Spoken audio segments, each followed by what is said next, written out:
The woman, once considered Australia's worst female serial killer, is enjoying her first taste of freedom since 2003. Kathleen Folbigg, who was pardoned Monday over the death of 4 of her babies, earlier released this video statement. My eternal gratitude goes to my friends and family, especially Tracy and all of her family, and I would not have survived this whole ordeal without them. Today is a victory for science and especially truth. And for the last 20 years I have been in prison. I have forever and will always think of my children, grieve for my children, and have missed them and love them terribly. Thank you. On her first day out of prison in 20 years, according to her childhood friend, Ms. Folbigg had a cup of tea and enjoyed a good night's sleep. She was convicted of killing her young children over a decade from 1989 to 1999, but new evidence found a genetic defect caused at least 3 of the deaths of those children.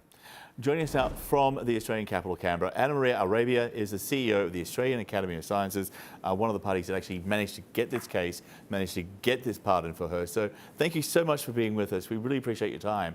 I just want to start off with the thought here, which seems unshakable, is that Ms. Folbigg spent not only 2 decades in prison for a crime she didn't commit, at the same time she's accused of killing her children, while also dealing with the grief of their deaths. It just seems 2 decades of hell.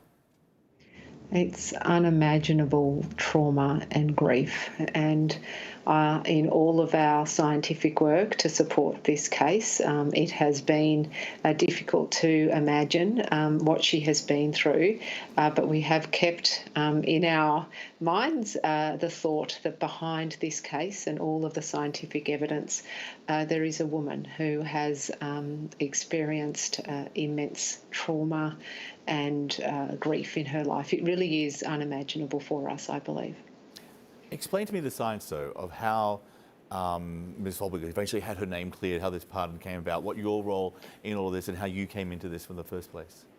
Yes, she was convicted in 2003, and of course at that time the human genome was just being sequenced and none of the information that has led to her pardon was available at the time. There was a first inquiry into the convictions of Kathleen Folbigg held in 2019, and at that time the genome of both Kathleen and her 4 children was sequenced, and the analysis around that genomic sequence had commenced. And indeed in 2019 some mutations, rare genetic mutations, were found to be held by both Kathleen and her children and her 2 daughters. And it was on the strength of that evidence and it being presented in a preliminary sense at that first inquiry and really not being adequately explored that one of our fellows of the Australian Academy of Science, Professor Carola Vinuesa, approached us and said, we do need to look at this further. You know, there is more information available here, and the Australian justice system does need to hear full and comprehensive scientific evidence around this case. And so began our investigation of the science and Professor Vinuesa's efforts to reach out to experts right around the world to ask for their help, their specific expertise, to help understand what this genetic mutation meant.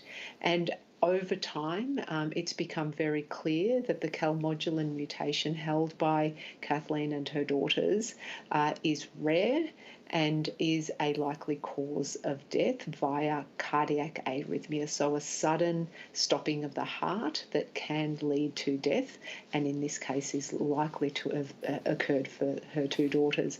There was also an enormous body of evidence around the health, or should I say ill health, of her 2 sons. One of her sons, Patrick, had epilepsy and indeed died after a seizure and had suffered some ill health over his life. And Caleb died, unfortunately, at 19 days, and he was unable to swallow and breathe at the same time. He had a respiratory illness, which was quite acute and then led to his death. So this collective body of scientific evidence, as well as scientific evidence to analyse diaries and journals that Kathleen Folbigg had kept, all came together in this second inquiry that has led the Commission of the Inquiry, the Honourable Tom Bathurst, to arrive at a very firm conclusion that there are natural causes of death for all of the Folbigg children, and that he strongly recommended that she be pardoned, or that there be reasonable doubt as to her convictions, which then led the Attorney-General of New South Wales to recommend a pardon, which has been granted, leading to her release yesterday. Yeah, it's an incredible story. The science is amazing. It took so long, obviously, but that's just how these things are. And 20 years in jail just seems like a very long time. But it seems that justice has been done, I guess, and that she is now a free woman. Anne Marie, thank you so much for being with us, and congratulations on all your work. It's a great outcome. Thanks ever so much.